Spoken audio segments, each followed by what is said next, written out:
getting to this question about, again, trying to kind of connect to this issue of climate change, you know, like there's a couple of examples that we can point to in our work. So like one thing is, this is an organization that creates cooperatives in the Bronx, worker cooperatives, and the coordinator of this group, you know, basically kind of talked about the very clear connection for him between worker co-ops and getting serious about climate change, just being that, you know, businesses that are created with the goals of meeting community needs are inherently going to be more aligned with wanting to take care of the physical environment that community is in, right? Because it's just, you know, just as Elmore says at the end here, people don't gas their own neighborhoods, right? And so this Green Worker Cooperatives creates cooperatives that are both worker-owned, but also kind of explicitly green in how they, in their practices. And then did you want to talk about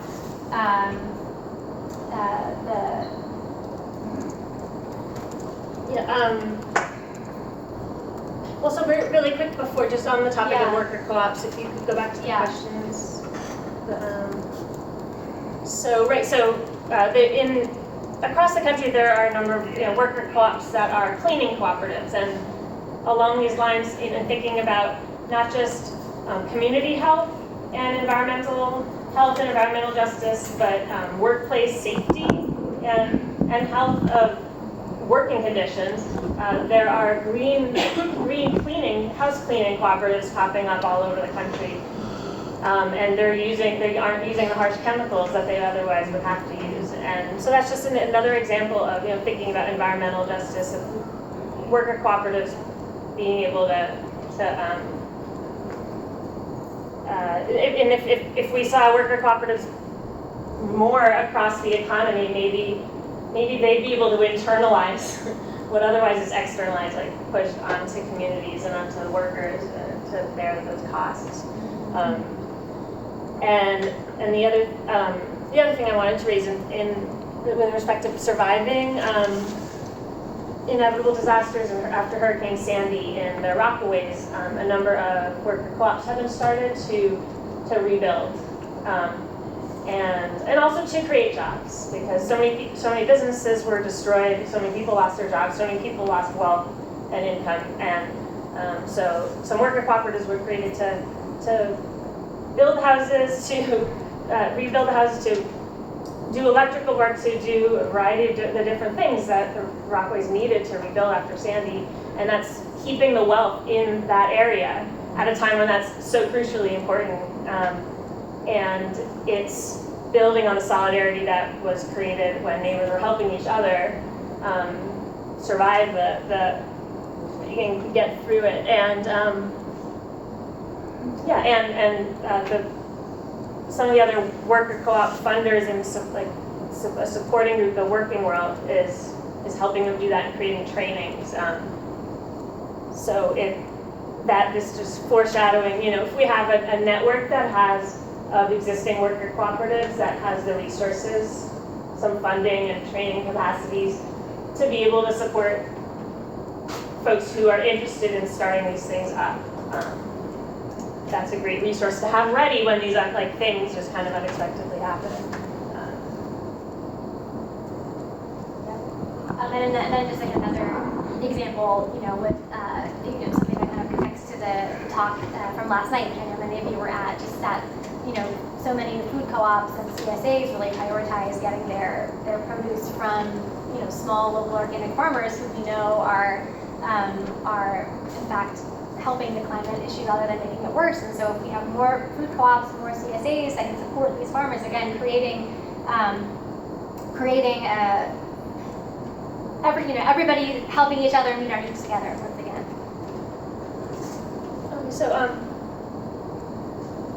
Beth's organization is a member of the Grassroots Global Justice and the Climate Justice Alliance. DARE, Direct Action for Rights and Equality as well. MORE as well. Other organizations here? Right to the city. Right to the city, right? So I think that, I just wanted to mention this, and I don't know as much as you all would, but that the Our Power campaign a campaign of the Climate Justice Alliance and members of Grassroots Global Justice. All of those organizations across the country in various ways are building on the different, are using different, what we've lumped together as solidarity economy practices, strategies, as part of building a just transition in their community and wrapping these things into their campains. So, is that a safe summary? Is that, or anything you guys might want to add? That came out of the conference that we had in Detroit 2 years ago. Well, prior to Detroit, like in Illinois, in our leadership room, Sarah Mercer, the speaker last night, what I learned from her and shared from her and from other organizations. We are all here, we're all learning, we all learn from one another, and we'd be surprised when we get together and find, went to the city, this one's doing this one, this one's doing that one. But it's a common denominator at the end of the day, and we all learn from one another. That keeping that conversation and that togetherness with one, because this young lady, because she doesn't have to speak on pocket, this young lady said something a few minutes ago that touched my heart, and I appreciate what she said. Listen, I'm going back and telling him, like, listen, we ain't gonna get no tickets, let's do something, you know? And that's how I'm gonna say it, you know, it's not how it is, I'm gonna say it. But it's just the fact to let people know we are not alone. Because every city and state and town, country, wherever it may be, they all feel like this is only my problem. Until they get out there and really find and meet other people that are knowledgeable, because all of us are knowledgeable in some type of way. Okay, I'm preaching. No, thank you so much, because you just really helped us transition to the next. I'm going to keep going if that's okay, because I want to make sure we have a little bit of time to talk about, so we've been talking a lot about solidarity economy, enterprises, practices, institutions, and just as you said, the importance of what happens when we when we connect those, right? Yes. When we build in our own communities, and then when we make connections across, right? I'm going to pass it over to you. Yeah, and we didn't plan the time that well. This was supposed to be like halfway point starting this, so. All right, so. I'm not familiar with how this thing works. All right. So shifting our focus from individual practices and enterprises to more networks and the interconnections that are existing or that are possible among all these forms of democratic cooperative economy, and solidarity economy organizing as it's taking place around the world has been a strategy to not just make visible all of these diverse practices, but to connect them and through various joint initiatives to share resources and knowledge, to integrate economically, lobby together for policy change that tries to shift the terrain, change the rules so that just because these things are marginal or alternative and not capitalist, they're not at a disadvantage. What are the policies that they would want to change, and what, for each of these different things, there's different policies. But how can they all be talking to each other, everyone interested in these things be talking to each other, and be drawing up that policy platform for what policies could be changed to enable and support all of these things and developing and growing stronger. And then lastly, solidarity economy networks around the world have been strongly connected with social movements, movements for social and economic justice. And so which is a little different than you might be familiar with Mondragon as an example, or Emilia Romagna. There are federations of cooperatives, and they are cross-sector, meaning that it's worker cooperatives, housing cooperatives, food co-ops, credit unions, and they work together in amazing networks. The distinction with solidarity economy and why organizers in New York City looked to examples of solidarity economy from other places like Brazil or social economy in Quebec It is, solidarity economy has always said, well, it's not just co-ops, first of all, and also it's important to integrate with social movements because we have to not only build new things, but we have to, at the same time, be connecting those new things to justice and equity. So connecting it to the struggles and organizations and movements that are fighting for that, integrating that as much as possible. As well, so that I think Moore is a perfect example of that, where they're doing organizing around the prison industrial complex, and so they see a way that time banks could be really useful in addressing this really messed up thing that's going on with prison and municipal fines. Right? So the term solidarity economy emerged in the global south as kind of a reaction to neoliberalism, and the anti-globalization movement started picking it up more and more towards around 1999, 2001. The World Social Forums and the US Social Forum as well have been places where people have met each other and started to learn about the movements around the world. And then it is on all the continents, I think, as Emily Kwama said, except Antarctica. But there's a lot to read about all of that. But I want to just focus on so why should we be concerned about networks or coalitions or look to other places for inspiration? And I think part of it for me is it's really, like, people often find it easy to say, well, that's just marginal, it's always going to be small or on the margin. It can't confront capitalism if we're only seeing the individual things and not the exciting ways they can be connected to each other. And alone and not working together, it's harder to address the barriers and obstacles.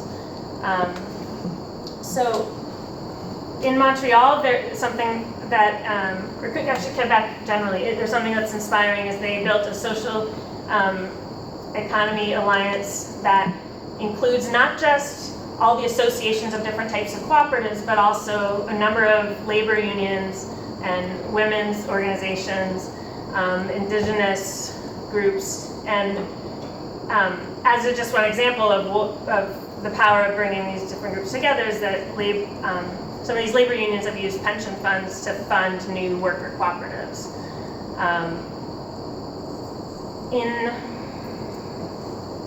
In Venezuela, Italy, Brazil, and Spain, they're an example that organizers in the US have been inspired by our online platforms, where having identified all of these different things as solidarity economy, then creating online platforms where you can go in and search for inputs for if you are a business and you're creating a t-shirt and you want to know where can I buy cotton that is from a solidarity economy enterprise and that's near me or that's somewhere in the country, and so you can search for these things, or you can search for what you want to purchase and from whom. And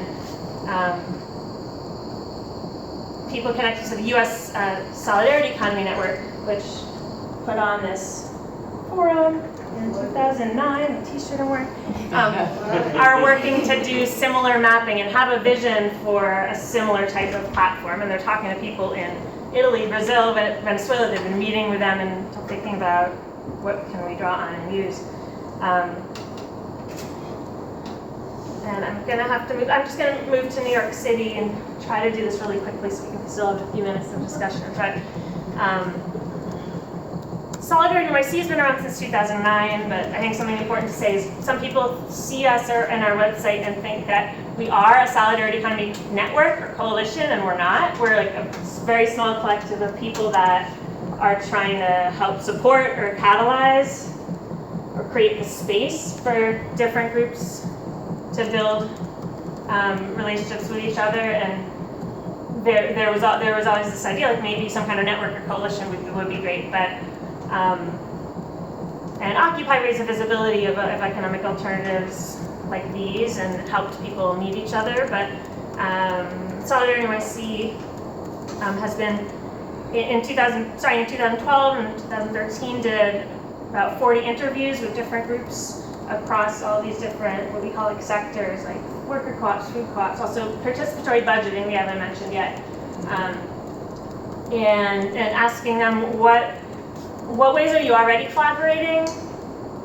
How might you collaborate more with all these diverse and kind of allied projects, and like, you know, also what are your needs right now,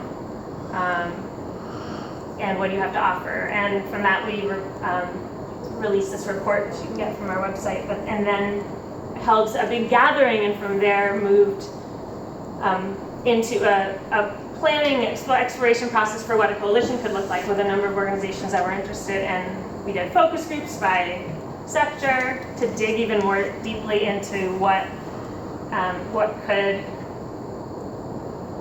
those connections actually look like? Because I was frustrated for a long time. I was really inspired by Quebec and Italy and Brazil, but like, okay, we all should organize, obviously, but what could actually motivate people who are already in cooperatives and collectives and community organizations to go to more meetings? Like, what could make that worthwhile?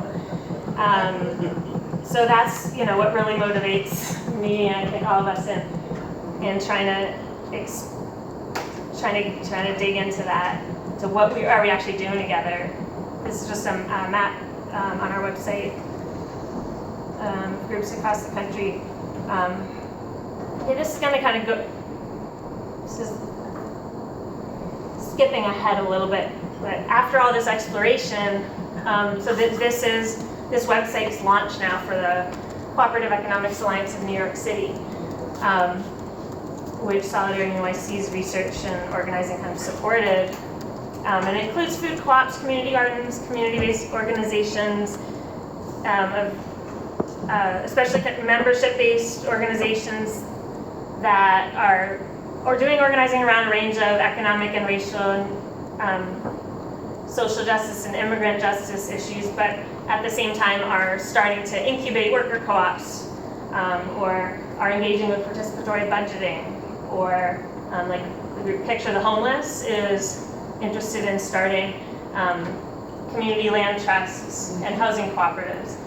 And so those are the types of community-based organizations that, at least right now in this stage, are getting involved and are in the conversation. And then community development credit unions, worker cooperatives, housing cooperatives.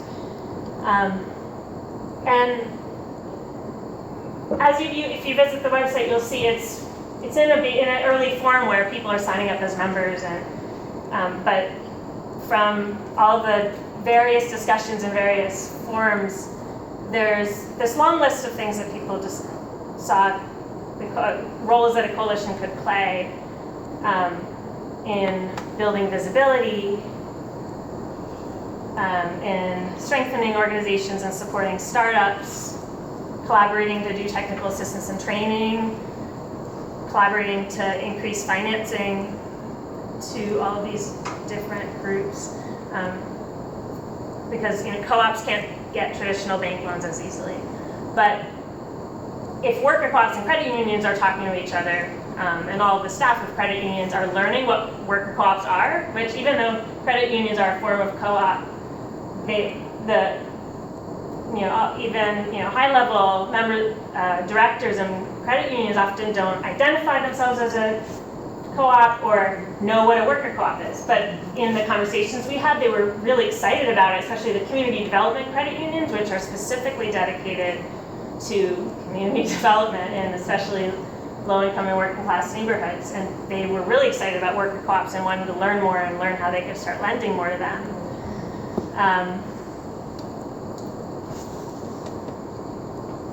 Various ideas for building economic integration, building value chains, so how these various groups could purchase from each other to create markets for each other, or how they get together, develop relationships with what are called some people call anchor institutions, hospitals or universities or government that are spending a lot of money on purchasing things, and if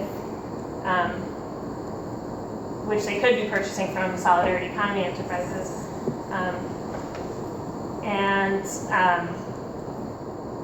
An example of like bringing different sectors together again is participatory budgeting is now involving, it's in more than 10 wards in New York City, and it's more than 16,000 people who were involved this last round. And this round, it's like 20, I think it's like 23. And like kind of this yeah. last year like doubled. And how much total 23 money? city council districts. A lot of money. $26 million maybe? Right. But like one of the challenges for participatory budgeting has been the resources to provide translation and childcare and transportation to make it accessible, so that it's actually a democratic and accessible process to participate in,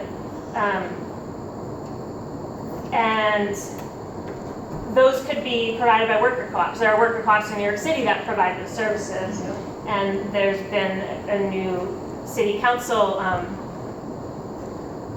initiative to fund new worker co-op development. That would be a perfect tie-in with participatory budgeting, where the city's starting to put resources towards supporting participatory budgeting. But also participatory budgeting is like, the scope of it is very small. You have to only focus on capital projects, and it's only a certain portion of the city council person's money that is available, that is opened up to democratic decision making. But if participatory budgeting had, with all of these allies and all of these different sectors and all of these different community organizations helping them advocate to expand the scope of participatory budgeting, it could also be a really powerful vehicle for using that city money to create all kinds of new, really amazing projects, and to do education in the process of participatory budgeting, like when people deliberate for hours and in various meetings. What do we want to create? What do we need? What does our community need? What are the tools we could use to do that? How great would it be if you can start looking at all these things as tools, ways to spend that money. Right now there are restrictions on how you can spend the money, so it can't be spent on all these things necessarily. But that's, again, like the importance of organizing political power to shift these things. So imagining networks of cooperatives, broad coalitions with different types of cooperatives, working with different types of community-based social and economic justice organizations, participatory budgeting, thinking about the kinds of economic relationships and political power that this type of coalition would be trying to build. How could you see that as being a vehicle for working towards climate justice? So these are the same questions as before, but I guess when we think about how to create a just transition, or when we think about transitioning to more clean energy economy, as the presenters from Co-op Power shared, there's certain things we can do individually. And there are also certain things we can do in individual enterprises, but what are things we could do in a larger network? Not so much talking, we've talked this week probably about other types of organizing for policy change, but in terms of alternative economic forms and practices, how could it be helpful to be working in a broader network?